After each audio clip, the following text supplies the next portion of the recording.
देखिए, दिवाली मेले का मूल उद्देश्य है दिवाली के अवसर पर स्थानीय उत्पादों को प्रमोट करना, स्थानीय उत्पादों को खरीदना और साथ ही साथ अपनी परंपरा के अनुसार जो प्रकृति के अनुरूप चीजें हैं जो दिवाली के लिए बनी हैं उनका उपयोग करने के लिए लोगों को प्रोत्साहित करना।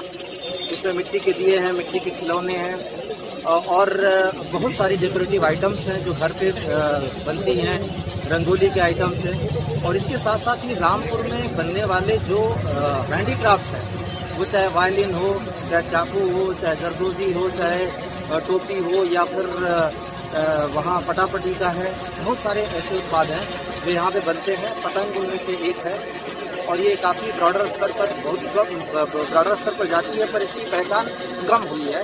हालांकि यहाँ के मूल रूप से यहाँ से उत्पाद बाहर की तरफ जाने वाले हैं, तो इनको प्रमोट करना ताकि स्थानीय स्तर पर रोजगार के अवसर उपलब्ध हो और जो रामपुर का हुनर है वो बाहर निकल के जाए, इसका मूल उद्देश्य ये है।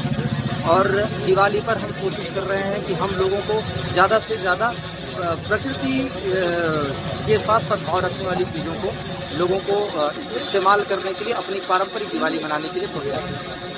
सर, ये कब तक चलेगा?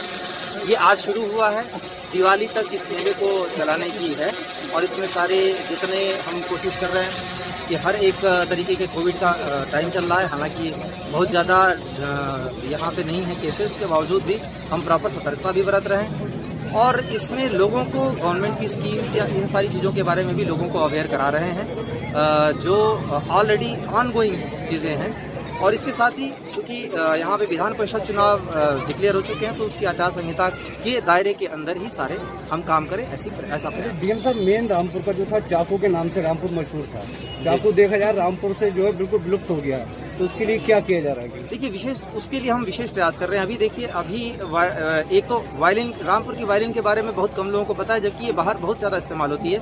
इनको प्रमोट करने के लिए हमने लोन दिलाया और इनको नए सिरे से फिर से उठ खड़े होने के लिए प्रोत्साहित कर रहे हैं। ठीक वही काम हमने चाकू के लिए किया। चाकू के लिए त्रिस्तरीय हम काम कर रहे हैं। पहले जो लोग ऑलरेडी इस बिजनेस में हैं उनके बिजनेस को बढ़ाने के लिए और लोगों को उसमें शामिल करने के लिए लोन दिलवाया है, लोन डिस्बर्स भी हो चुका है और उस पर काम शुरू हो चुका है। दूसरा स्तर है कि उसको एक बढ़िया पैकेज के रूप में प्रमोट करना, क्योंकि रामपुरी चाकू को ज्यादातर लोग अभी भी नेगेटिव रूप में जानते हैं और ये ज्यादातर लोगों का मानना है कि ये प्रतिबंधित चीज है। प्रतिबंधित एक्चुअल में 6 इंच या उससे ज्यादा का है। घर में चाहे वो घर में इस्तेमाल करने के लिए हो, सब्जी काटने या इन सब चीजों के लिए रामपुर ब्रांड को हम प्रमोट कर रहे हैं कि रामपुरी चाकू उस शेप में वहाँ पे जाए।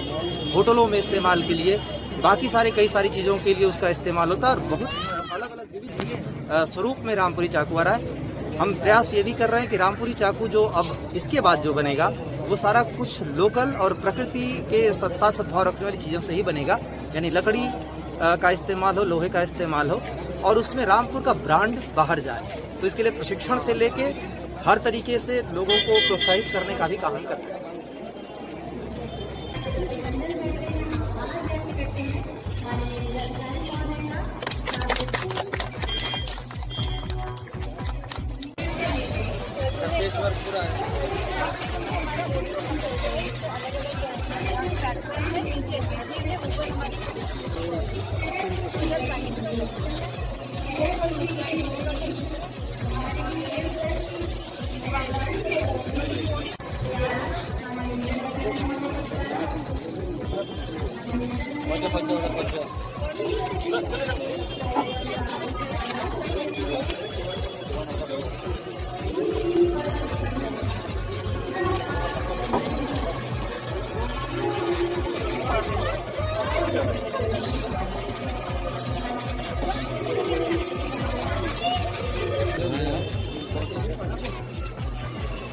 पूज्य बापू की प्रतिमा पे माल्यार्पण